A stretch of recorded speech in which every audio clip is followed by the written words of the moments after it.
The documentary 13th, written by Ava DuVernay, was a very eye-opening documentary and went in depth about the prison systems here in the United States and how it played a big role on racial inequality. This document is very accurate and does a good job describing the issues and what causes them. This documentary describes how after the Civil War ended in 1865, the 13th Amendment was passed to abolish slavery. With this, white people found a loophole in the amendment which was neither slavery nor involuntary servitude except as a punishment for crime. This loophole gave a perfect opportunity to legally enslave African Americans to rebuild the southern parts of the economy because it had been destroyed in the Civil War. For instance, police arrested blacks for minor crimes such as loitering and jaywalking. This led to the first prison boom here in the United States. So let's look at the statistics. The United States is home to 5% of the world's population, but 25% of the world's prisoners. Think about that. The 13th Amendment to the Constitution makes it unconstitutional for someone to be held as a slave. In other words, it grants freedom to all Americans. There are exceptions, including criminals. There's a clause, a loophole. If you have that embedded in the structure, in this constitutional language, then it's there to be used as a tool for whichever purposes one wants to use it.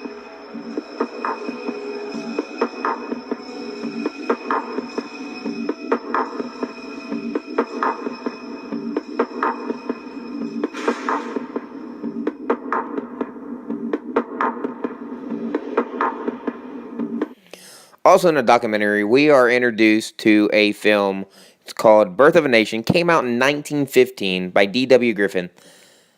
This is a racial, controversial movie. Would be today, but back then it was actually socially accepted. This portrayed black people as rapists, thieves, druggies, and uneducated.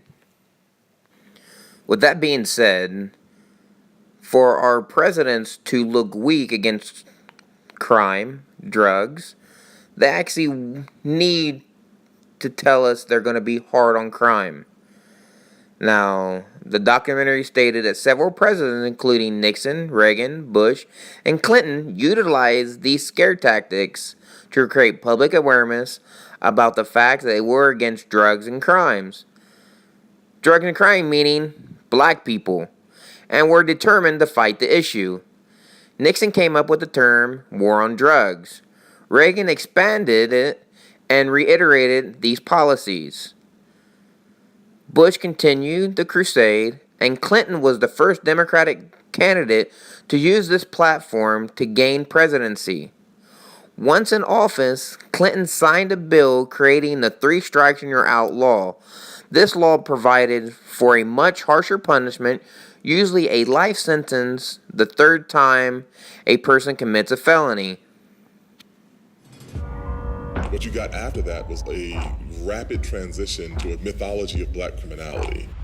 Some people got the real problem. Animals, beasts that needed to be controlled. You better believe it. I'm only human. It became virtually impossible for a politician to run and appear soft on crime. The kinds of kids that are called super predators. Millions of dollars will be allocated for prison and jail facilities. 3 strikes and you are out.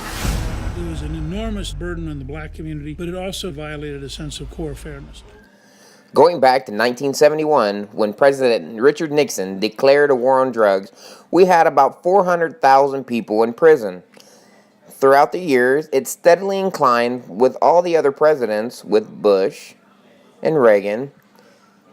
In 1984, you had just over 700,000 people in prison, going all the way up into the year 2000. In the year 2000, we had almost 2 million people incarcerated. This was a clear effect of the three strikes you're out rule signed into Congress and made a bill through Bill Clinton, three strikes and you're out.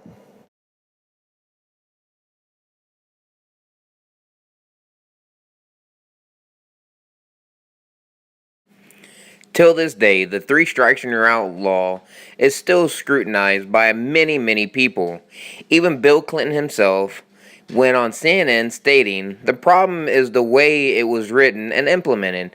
It had too wide a net, we had too many people in prison, and we wound up spending and putting so many people in prison that there wasn't enough money left to educate them, train them for new jobs, California's three strikes and law? increase the chances Tens when they of come thousands out of Californians that they could have been live caught productive in the lives. net of the state's controversial three strikes law. Although it was sold to voters as a way to put dangerous criminals behind bars for life, 65% of those sentenced under the three strikes law committed non-violent offenses. California's three strikes law dictates that serious or violent felony convictions each count as a strike. The list of serious or violent offenses is lengthy. Felony manslaughter, rape, aggravated assault, robbery, and even burglary count as strike offenses.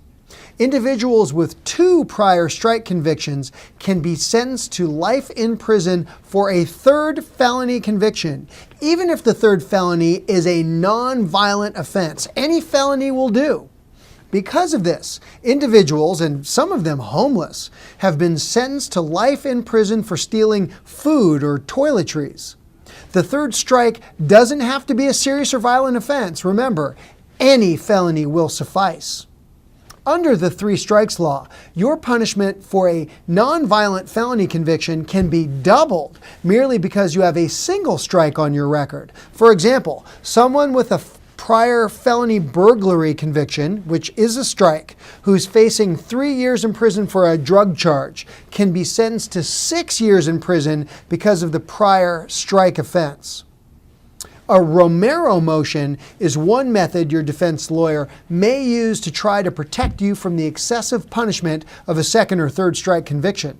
A Romero motion is a request to the court to challenge one or more of your prior strike convictions so that you can avoid the harsh consequences of the three strikes law. In some cases, the court will strike a prior conviction from consideration in a second or third strike case if your defense attorney demonstrates just cause and that the interests of justice would be served. Of course, the most effective way to ensure that you can avoid the consequences of a third strike is to avoid getting convicted at all. In the book The New Jim Crow by Michelle Alexander, one of the main topics she points on is the mass incarceration, where the government devotes massive amount of money towards incarcerating more people, leading to higher cost and keeping them there. When President Bush in 1989 declared drugs as the most pressing problem facing the United States, he was stating what society already knew and felt and dealt with on a daily basis.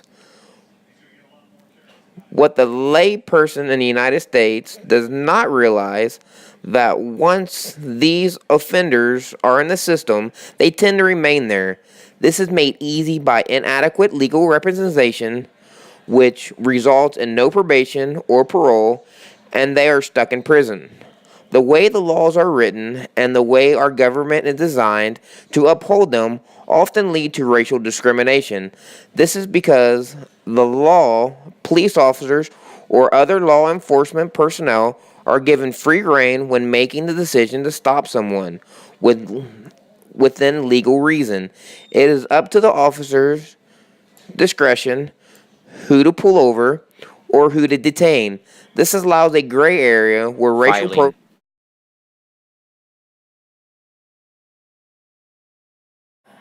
The harsh but true reality is once an offender are released from prison, it is very easy to end up back in jail due to the design of the system.